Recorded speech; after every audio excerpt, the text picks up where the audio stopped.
नमस्कार, आप देख रहे हैं भारत एक्सप्रेस का पॉडकास्ट। मैं हूं आपके साथ स्वाति शुक्ला कुमार। आज के हमारे खास मेहमान हैं विश्व हिंदी परिषद के राष्ट्रीय संयोजक डॉक्टर विपिन कुमार जी। डॉक्टर साहब, बहुत स्वागत है आपका। धन्यवाद। तो देखिए, आज हम बात करने वाले हैं हिंदी भाषा के बारे में और किस तरह से विश्व हिंदी परिषद इस भाषा को लेकर आगे बढ़ रहा है। प्रचार प्रसार और उपयोगिता का भी जिक्र होगा। शुरुआत करते हैं डॉक्टर साहब, और सबसे पहले हम समझ लेते हैं आपसे, विश्व हिंदी परिषद का उद्देश्य क्या है, उपयोगिता क्या है? उद्देश्य है हिंदी भाषा को विश्व भाषा बनाना, जी। क्योंकि जिस तरीके से पूरी दुनिया भारत की ओर देख रही है, भारत के संस्कृति को जानना चाहती है, तो जानने का जो मुख्य माध्यम है वह है भाषा। तो भाषा को प्रचारित प्रसारित करना, हिंदी भाषा विश्व भाषा बने, इसके लिए प्रयास करना। बिल्कुल। क्या सोच रही होगी इस संस्था के प्रति आपकी, किस तरह से ये आगे बढ़ रहा है और युवाओं में विश्व हिंदी परिषद को लेकर किस तरह की क्यूरियोसिटी, एक तरह से कह सकते हैं, क्या अनुभव उनका रहता है जब आपसे वो जुड़ते हैं तो? बिल्कुल, आपने बहुत बढ़िया प्रश्न किया। जी। इसके पीछे बहुत व्यापक सोच रही है। जी। ये सोच रही है कि कैसे पूरे विश्व को ये मानवता से परिचित किया जाए, भारतीय संस्कृति से परिचय किया जाए, जी। वसुधैव कुटुंबकम से परिचित कराया जा सके। इसके लिए भाषा को प्रचार प्रसार करना बहुत ज़रूरी है, भाषा को जानना बहुत ज़रूरी है। और इसीलिए विश्व हिंदी परिषद का एक प्रयास है कि पूरे विश्व में हिंदी भाषा को विश्व भाषा के रूप में स्थापित किया जाए। हम बातचीत भी कर रहे थे, आपने जिक्र किया कि आप एक अंतर्राष्ट्रीय सम्मेलन यहाँ पर आयोजित करने वाले हैं। अक्टूबर के महीने में ये सम्मेलन होगा। क्या खास इस सम्मेलन में रहने वाला है और कब ये सम्मेलन होगा और किस तरह से युवा इस सम्मेलन में शामिल होने वाले हैं? सम्मेलन 30 और 31 अक्टूबर को विज्ञान भवन में होगा, अंतर्राष्ट्रीय हिंदी सम्मेलन, जिसका आयोजन विश्व हिंदी परिषद के द्वारा किया जा रहा है। इस आयोजन का इंतज़ार पूरे देशवासियों को और विश्व के अलग अलग देश में रहने वाले प्रवासी भारतीयों को भी रहता है, क्योंकि वे आते हैं और इस सम्मेलन में उनको बहुत अच्छा अनुभव होता है। इसमें साहित्यकार, लेखक, पत्रकार, कवि, हिंदी प्रेमी सब लोग इसमें जुटते हैं और सब लोग में आपस में परिचय होता है, बातचीत होती है, संवाद होता है, एक दूसरे को जानते हैं और बहुत सारी बातें, ज्ञान की बातें भी होती हैं। क्योंकि आपको मालूम होगा, इस बार सम्मेलन समर्पित किया गया है पूर्व प्रधानमंत्री भारत रत्न अटल बिहारी वाजपेयी जी को, क्योंकि हमारे पूर्व प्रधानमंत्री वाजपेयी जी का बहुत बड़ा योगदान रहा है। आप सब लोग जानते हैं कि वो कवि के रूप में उनकी एक अलग पहचान रही है।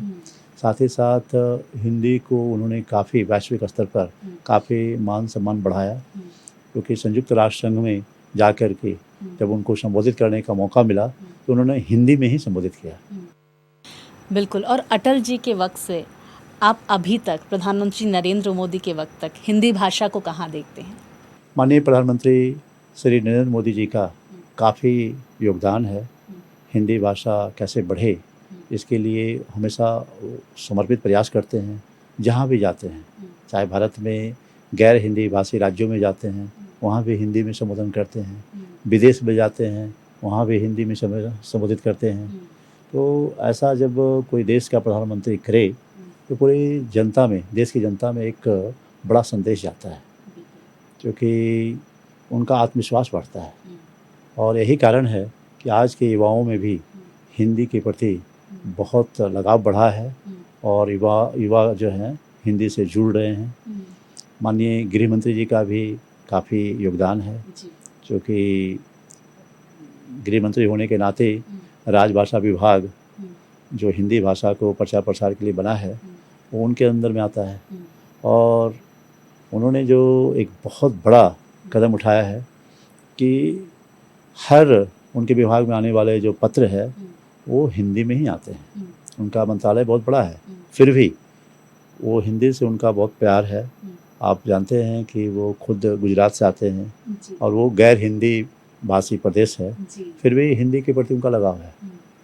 अक्सर हाँ, वो मंच पर बोलते हैं, एक समय आएगा जब लोगों को अंग्रेजी बोलने में शर्म आएगी। तो ऐसा उनका संदेश होता है कि पूरे देश के युवा के मन में आत्मविश्वास का भाव पैदा होता है कि जब हमारे गृह मंत्री ऐसा बोल रहे हैं तो निश्चित रूप से जो हिंदी को लेकर के हीनता की भावना थी वो दूर हो रही है। और विश्व हिंदी परिषद का उद्देश्य यही है कि हिंदी को लेकर के हीनता की भावना को दूर करना और साथ साथ हिंदी को रोजी रोजगार की भाषा बनाना, ज्ञान विज्ञान की भाषा बनाना, वाणिज्य व्यापार की भाषा बनाना।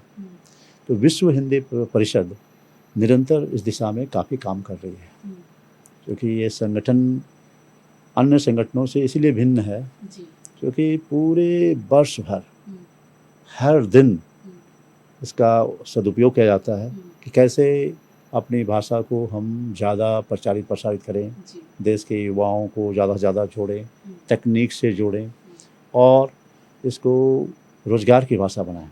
इसके लिए विश्व हिंदी परिषद का काफ़ी प्रयास है। हमारे जो अलग अलग राज्यों में पदाधिकारी हैं, विदेशों में जो पदाधिकारी हैं, वो सब मिल करके सबका एक सामूहिक प्रयास है। और आज यही कारण है कि विश्व हिंदी परिषद की इकाइयाँ बहुत मजबूती से काम कर रही है। हर विश्वविद्यालय में अपनी इकाई है, हर ज़िले में है, हर राज्यों में है, अलग अलग देशों में है। तो आज विश्व हिंदी परिषद बहुत मजबूती से काम कर रही है। बिल्कुल। अच्छा, मैं विश्व हिंदी परिषद कब स्थापित हुआ था, कब इसकी स्थापना हुई थी और अब तक आपने लगभग कितने इस तरह के हिंदी के सम्मेलन किए हैं अंतर्राष्ट्रीय तौर पर और वहाँ पर लोगों का क्या उत्साह देखने को मिला है? विश्व हिंदी परिषद की स्थापना 2 दशक पहले हुई और इसका कई अलग अलग देश में अंतर्राष्ट्रीय स्तर पर सम्मेलन हुआ। फिजी में किया, मॉरिशस में किया, वियतनाम, थाईलैंड, कंबोडिया, ऐसे अलग अलग देश में अपने विश्व हिंदी परिषद के द्वारा सम्मेलन किया गया है और लोगों में काफ़ी उत्साह दिखा। भारत के लोग भी गए और अप्रवासी भारतीय भी उसमें बड़ी संख्या में बढ़ चढ़ कर हिस्सा लिया। तो विश्व हिंदी परिषद के द्वारा अंतर्राष्ट्रीय, राष्ट्रीय और क्षेत्रीय स्तर पर सम्मेलन आयोजित होते रहते हैं। अलग अलग राज्यों में होते रहते हैं, अलग अलग देश में होते रहते हैं। इस तरीके से होता है और काफ़ी संख्या में लोग आते हैं। लोगों को इंतज़ार रहता है कि विश्व हिंदी परिषद का सम्मेलन होने जा रहा है, उसके उस तिथि का इंतजार रहता है। तो ये आज से 3-4 महीने पहले मतलब जनवरी में ही ये तय हो गया था कि ये सम्मेलन 30 और 31 अक्टूबर को विज्ञान भवन नई दिल्ली में होगा। और इस बार चूँकि हमने पूर्व प्रधानमंत्री को समर्पित किया है, माननीय अटल बिहारी वाजपेयी जी को, जिनको भारत सरकार ने भारत रत्न भी दिया है और जिनका बहुत बड़ा योगदान है हिंदी को मान सम्मान बढ़ाने में। उन्होंने देश में मान बढ़ाया और वैश्विक स्तर पर भी संयुक्त राष्ट्र में मान बढ़ाया। लोगों में काफ़ी उत्साह दिख रहा है। मेरे पास बराबर लोग संपर्क करते हैं विदेश से भी कि मैं आ रहा हूँ, मैंने टिकट ले लिया है। तो ऐसे अलग अलग राज्य से भी लोग संपर्क में हैं, वो लोग अपना पंजीकरण करा रहे हैं, वो लोग चाहते हैं कि इस सम्मेलन का हम हिस्सा बनें। बिल्कुल। अच्छा, पिछले सम्मेलन का भी हम जिक्र कर लेते हैं डॉक्टर साहब। कौन कौन से देश से लोग इसमें शामिल हुए थे, पब्लिक का क्या रिस्पांस था, किस तरह से युवाओं में इस सम्मेलन को लेकर कौतूहल भी देखने को मिला। इसके साथ ही इस बार के सम्मेलन में कौन कौन से देश शामिल होने वाले हैं, मुख्य अतिथि कौन होने वाला है? इस बार मुख्य अतिथि के रूप में माननीय प्रधानमंत्री श्री नरेंद्र मोदी जी को आमंत्रित किया गया है और माननीय गृह मंत्री जी को भी आमंत्रित किया गया है, श्री अमित शाह जी को, क्योंकि इन दोनों विभूतियों का बहुत बड़ा योगदान है। तो देश की जनता और जो सम्मेलन में आने वाले प्रतिभागी हैं वो चाहते हैं कि मुख्य अतिथि के रूप में ये मतलब प्रधानमंत्री जी रहें, गृह मंत्री जी रहें, तो उनको अच्छा लगता है। इसीलिए परिषद ने ये प्रयास किया है। और पिछले बार जब कार्यक्रम हुआ था तो इस कार्यक्रम में अमेरिका से, इंग्लैंड से, रूस से, जर्मनी से, ऐसे जापान से, कई अलग अलग देश से लोग आए थे, मॉरिशस से, फिजी से। तो इस बार भी काफ़ी संख्या में लोग रहेंगे और अलग अलग देश के तो लोग प्रतिनिधि रहते ही रहते, साथ ही साथ अलग अलग राज्यों से, अलग अलग विश्वविद्यालयों से, क्योंकि ये कार्यक्रम समर्पित किया गया है माननीय प्रधानमंत्री अटल बिहारी वाजपेयी जी को, और ये पूर्णतः एक अकादमिक कार्यक्रम है, शैक्षणिक कार्यक्रम है। इसमें शोधार्थी, विद्यार्थी और शिक्षकगण भाग लेते हैं जो हिंदी प्रेमी हैं और हिंदी विषय के हैं। वैसे तो ये जो सम्मेलन है ये इसमें बहुआयामी है, अलग अलग विषय के भी शिक्षकगण भाग लेते हैं, लेकिन विशेष उत्साह रहता है हिंदी के शिक्षकों में, और वो अपना इसमें शोध पत्र पढ़ते हैं, अपना शोध पत्र भेजते हैं, उनका एक ISBN में इसको ये छपाया जाता है शोध पत्र। तो इस तरीके से लोग अभी से तक काफ़ी संख्या में लोग भेज चुके हैं, और निश्चित रूप से आने वाले समय में ये बहुत ही ऐतिहासिक होगा, क्योंकि हमने मुंबई से भी फिल्म जगत से लोगों को बुलाया है, मीडिया जगत से लोगों को बुलाया है, ऐसे अलग अलग जगत से इसमें लोग आते हैं और इसको शोभा बढ़ाते हैं। बिल्कुल। आपने कुछ देर पहले ज़िक्र भी इस बात का किया था कि गैर हिंदी भाषी राज्यों में भी इस सम्मेलन को लेकर बेहद उत्सुकता देखने को मिलती है, और विश्व हिंदी परिषद से लगातार लोग जुड़ रहे हैं, उनका झुकाव देखने को मिल रहा है। वजह इसकी क्या और किस वजह से यहाँ पर ज़्यादा से ज़्यादा लोग कनेक्ट हो रहे हैं आपसे? इसका मूल वजह है क्योंकि हिंदी भाषा के साथ साथ विश्व हिंदी परिषद राष्ट्र स्तर पर हिंदी भाषा और क्षेत्र स्तर पर क्षेत्रीय भाषाओं को बढ़ावा देती है। अच्छा। विश्व हिंदी परिषद का मानना है कि क्षेत्रीय भाषाएं रहेगी तभी जा कर के हिंदी भी बचेगी। क्षेत्रीय भाषाएं जड़ है और हिंदी वृक्ष है, तो जड़ का अस्तित्व खत्म हो जाए तो वृक्ष का अस्तित्व अपने आप खत्म हो जाता है। इसलिए कैसे उनकी भाषा बचे, अलग अलग, जैसे महाराष्ट्र में मराठी भाषा, कर्नाटक में कन्नड़ भाषा, उड़ीसा में उड़िया भाषा, तमिलनाडु में तमिल भाषा, उनकी भाषा कैसे बचे, उनकी संस्कृति कैसे बचे, इस पर भी विश्व हिंदी परिषद का काफ़ी गहन चिंतन है, इस पर भी काफ़ी प्रयास है कि उनकी भाषा बचे, उनकी संस्कृति बचे, तभी जा कर के हिंदी भाषा को हम आगे मजबूती से बढ़ा सकेंगे। क्योंकि उस प्रदेश के बच्चे जब अपनी भाषा को छोड़ देंगे और अंग्रेजी को अपना लेंगे तो निश्चित रूप से वो हिंदी से भी दूर हो जाएंगे। इसीलिए विश्व हिंदी परिषद का इसके पीछे काफ़ी गहन चिंतन है कि उनके भाषा और उनकी संस्कृति से उनको कैसे जोड़ा जा सके। इसके लिए हमने एक बहुत बढ़िया पहल किया है, क्योंकि आप देखते होंगे कि हर विषय का एक ओलंपियाड होता है, गणित का ओलंपियाड होता है, फिजिक्स का ओलंपियाड होता है, वैसे हिंदी का ओलंपियाड कैसे हो। अच्छा।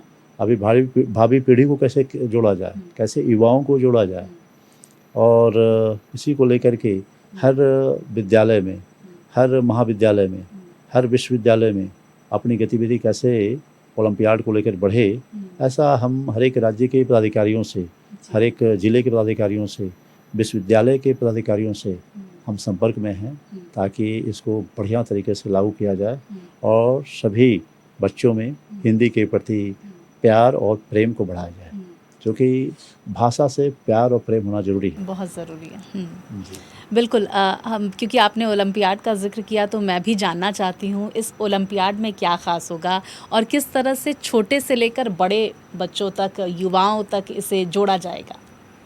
ओलंपियाड में क्योंकि हम विद्यालय को, महाविद्यालय को, विश्वविद्यालय स्तर पे सभी बच्चों को हम मौका देंगे, और साथ साथ जो बच्चे अच्छा करेंगे उनको राष्ट्रीय अंतर्राष्ट्रीय स्तर पर उनकी एक अलग पहचान बनेगी, उनको विशेष रूप से सम्मानित किया जाएगा, और साथ ही साथ ऐसे बच्चों को रोज़गार कैसे मिले, ऐसे बच्चों को ज़्यादा से ज़्यादा अवसर कैसे मिले, उसके लिए भी विश्व हिंदी परिषद प्रयास करेगी। बिल्कुल। और आपने जिस तरह से डॉक्टर साहब जिक्र किया रोज़गार, आजकल के जो युवा हैं वो ये सोचते हैं कि हम कुछ ऐसा सीखें जिससे रोज़गार मिले। AI का दौर आ गया है, ऐसे में तकनीक और हिंदी किस तरह से साथ साथ चलेंगे? बिल्कुल, बहुत बढ़िया प्रश्न किया आपने। पहले एक मान्यता थी कि अगर तकनीक को अपनाना है, तकनीक का सहारा लेना है तो केवल अंग्रेजी माध्यम के से ही लिया जा सकता है, लेकिन अब ये बिल्कुल उल्टा हो गया है। अब हिंदी तकनीक के पीछे नहीं, तकनीक हिंदी के पीछे जा रही है, और काफ़ी ऐसे टूल्स आ गए हैं जिसका उपयोग करके लोग हिंदी में लिख रहे हैं, हिंदी बोल करके वो टाइप कर रहे हैं, या फिर कुछ भी हो, घंटों का काम आप मिनटों में कर ले रहे हैं। ये हिंदी की ताकत है। और तकनीक और हिंदी जब दोनों जुड़ रही है तो युवा भी इसमें आगे रुचि ले रहे हैं, उनको भी अच्छा लग रहा है और उनको भी अपनी भाषा के प्रति प्यार बढ़ रहा है, उनका लगाव बढ़ रहा है, क्योंकि अब हिंदी लिखना और बोलना दोनों आसान हो गया है। क्योंकि आप कुछ भी करें, आप बोल दें और इसको टाइप करके वो दे देता है एआई के माध्यम से। तो इससे रोज़गार के भी अवसर बढ़ रहे हैं। विश्व हिंदी परिषद का एक प्रयास है कि केवल हिंदी माध्यम में पढ़ाई ना हो, केवल हिंदी भाषा की जानकारी ना हो, कैसे व्यवहारिक जानकारी हो, व्यावसायिक जानकारी हो, कि वो मतलब एक बढ़िया एक लेखक बन सके, बढ़िया कवि बन सके, बढ़िया पत्रकार बन सके, बढ़िया साहित्यकार बन सके। उसके लिए भी प्रयास किया जा रहा है ताकि जब हिंदी को जाने तो उसका एक व्यवहारिक प्रयोग अपने जीवन में कर सके। तो इसके लिए उनको विशेष व्यावसायिक प्रशिक्षण देने की व्यवस्था विश्व हिंदी परिषद के द्वारा किया जा रहा है। बिल्कुल।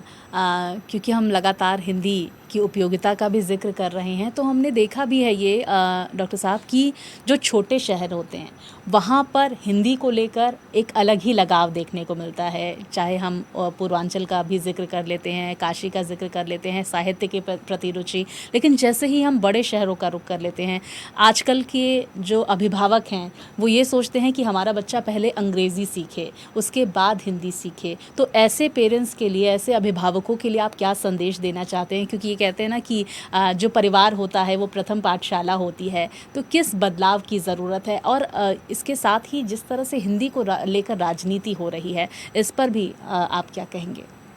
नहीं, राजनीतिक तो एक केवल राजनेताओं का विषय है, सामाजिक विरोध नहीं है, एक राजनीतिक विरोध है।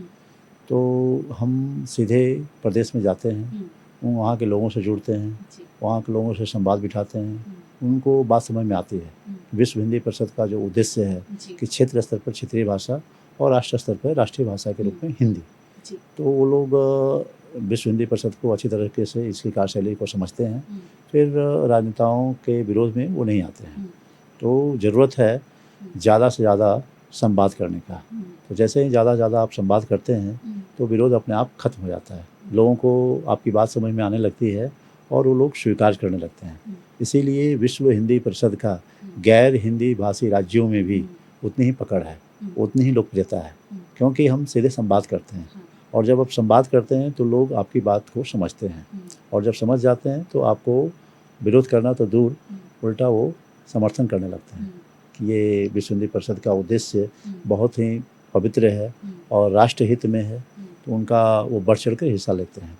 इसीलिए आप जितने भी गैर हिंदी भाषी राज्य हैं, चाहे उड़ीसा हो, चाहे तमिलनाडु हो या फिर आंध्र प्रदेश हो, हर जगह विश्व हिंदी परिषद को व्यापक समर्थन मिल रहा है।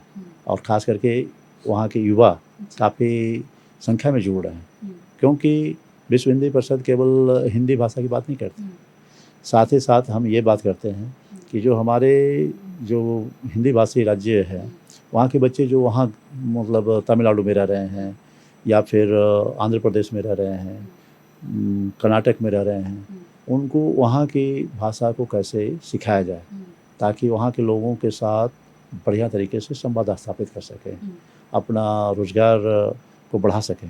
इसके लिए उनकी भाषा को भी जानना ज़रूरी है। तो हम उनकी भाषा को सम्मान देते हुए विश्व हिंदी परिषद ने एक पहल किया है कि वहाँ पे जो हिंदी भाषी बच्चे हैं उनको हम प्रशिक्षण देते हैं। जिस भी प्रदेश में जाते हैं वहाँ की भाषा, तमिलनाडु में तमिल भाषा, कर्नाटक में कन्नड़ भाषा या फिर केरल में मलयालम भाषा, ऐसे सभी भाषाओं को हम प्रशिक्षण देते हैं। तो जब इसकी जानकारी वहाँ के लोगों को होती है कि ये परिषद विश्व हिंदी परिषद हिंदी की बात नहीं करते हुए हमारी भाषा को सम्मान दे रही है, तो उनका भी बहुत समर्थन मिलता है और उनमें एक स्वाभाविक प्रवृत्ति जगती है कि नहीं, हमें भी हिंदी भाषा को जानना चाहिए, सीखना चाहिए।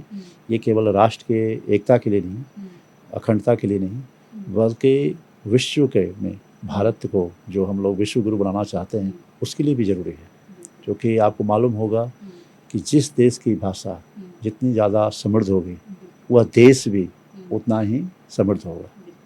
तो देश में तो इसका महत्व राष्ट्रीय एकता और अखंडता के लिए है, संवाद के लिए है, लेकिन वैश्विक स्तर पे इसका महत्व काफ़ी बढ़ जाता है।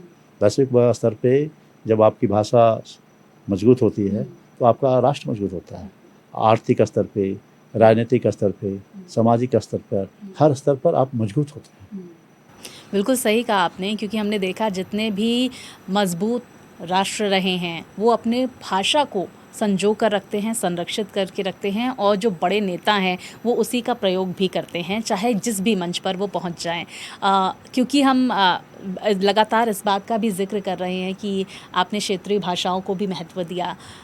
वो गैर भाषी राज्य जहाँ पर हिंदी भाषा लोग कम बोलते हैं, वहाँ पर अगर विश्व हिंदी परिषद अपनी जगह इस तरह से बनाता है, क्या शुरुआती तौर पर चुनौतियाँ नहीं होंगी? नहीं, चुनौती तो कम रही, और इस पहल के लिए मैं विशेष रूप से माननीय गृह मंत्री श्री अमित शाह जी को धन्यवाद देना चाहता हूँ। उनकी सोच बहुत ही स्पष्ट है, बहुत ही समर्पित प्रयास है कि हिंदी भाषा कैसे बढ़े, और हिंदी भाषा को बढ़ाना है तो क्षेत्रीय भाषाओं को भी ताकत देना हो, ऐसी उनकी सोच है। और उन्होंने राजभाषा विभाग में एक अलग से इसके लिए ऑफिस बनाया है, भारतीय भाषा विभाग। जितने भी पत्र अलग अलग राज्यों से आते हैं तो उनको उनकी भाषा में ही जवाब देने का उन्होंने सुविधा दिया है। तो इससे भी अलग अलग राज्यों में एक बढ़िया संदेश गया है, और माननीय गृह मंत्री श्री अमित शाह जी के नेतृत्व में विश्व हिंदी परिषद भी उनके इस पहल को स्वीकार करते हुए, सम्मान देते हुए, हम लोगों ने भी उनकी भाषा को ज़्यादा महत्व देना शुरू किया है। आपने तो जाना ही कि कैसे हम विश्व हिंदी परिषद हिंदी भाषी बच्चों को वो वहाँ रह रहे स्थानीय भाषाओं को हम लोग प्रशिक्षण दे रहे हैं। इससे एक व्यापक समर्थन मुझे मिल रहा है, और बहुत जल्द ही हिंदी भाषा केवल राष्ट्रभाषा नहीं, विश्व भाषा के रूप में जल्दी ही स्थापित होगी, ऐसा विश्व हिंदी परिषद का प्रयास है। विश्व हिंदी परिषद के जो जितने भी प्रदेश स्तर पर पदाधिकारी हैं, जिले स्तर पर पदाधिकारी हैं, या अंतर्राष्ट्रीय स्तर पर पदाधिकारी हैं, सब लोगों का बहुत समर्पित प्रयास है, और सब लोग मिल करके एक जल्दी ही हिंदी भाषा को राष्ट्रभाषा और विश्व भाषा के रूप में स्थापित करेंगे। बहुत धन्यवाद डॉक्टर विपिन कुमार जी, आपने इस सम्मेलन के बारे में, विश्व हिंदी परिषद के बारे में युवाओं को, नागरिकों को अवगत कराया, और अपने जो अनुभव हैं वो साझा किए। बहुत धन्यवाद आपका हमारे साथ जुड़ने के लिए। धन्यवाद। तो भारत एक्सप्रेस के इस खास पॉडकास्ट में फ़िलहाल इतना ही। देश दुनिया की तमाम बड़ी खबरों के लिए देखते रहिए भारत एक्सप्रेस।